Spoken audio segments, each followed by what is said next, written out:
I found him a very nice man, but I found it hard to keep a straight face. Oh, it is, because of the sound of his voice. And also he has the Enlightenment News. Have you seen that? It's on, they show it back on the West Coast, and it's just these very, very mellow people going, hello, today the sun came up. Let's look at what's happening in the world. Everything's going very well despite the wars and famine. And you go, okay. No one ever frowns on that. No, and then in contrast to that, they have like dueling evangelists with Reverend Ernest Angley and some other people. Well, touch the TV and see yourself glow. You know?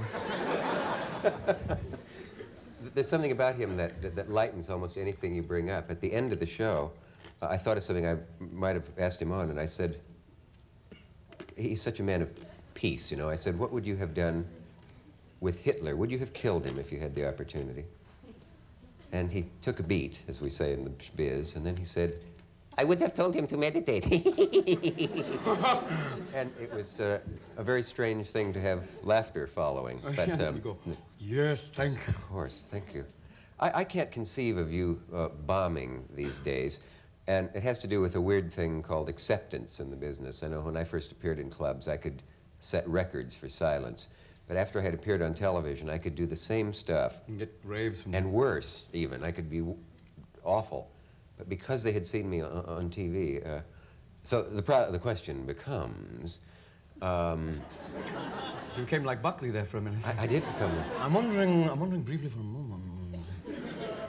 the question becomes, does one ever know after one is accepted and known whether they're laughing at you or the acceptance? It's a hard thing to know how well you're doing when you're... Yeah, because it becomes... you have to have your own internal detectors on what works and what doesn't work. Yeah. Can you detect the too ready laugh from the real laugh? You walk and go, hi, and they go, oh, the kid! You have to go, wait, whoa, no, silly caca.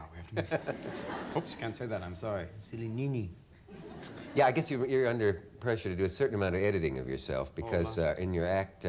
I once heard the phrase skimming. Does that mean anything to you? Ron Carey, the comic, said, is your act clean or do you skim a little?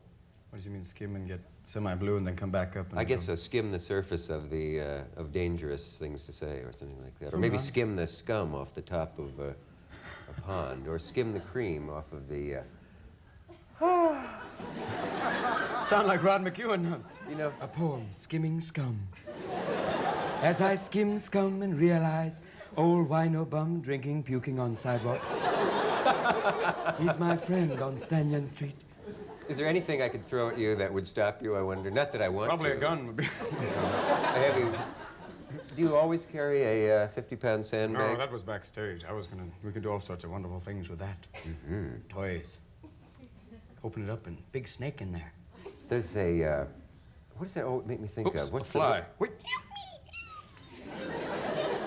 There he goes, he's off. Oh, he's on you now. He's not kidding. And there was a sign, check your fly, a moment ago, and there he is.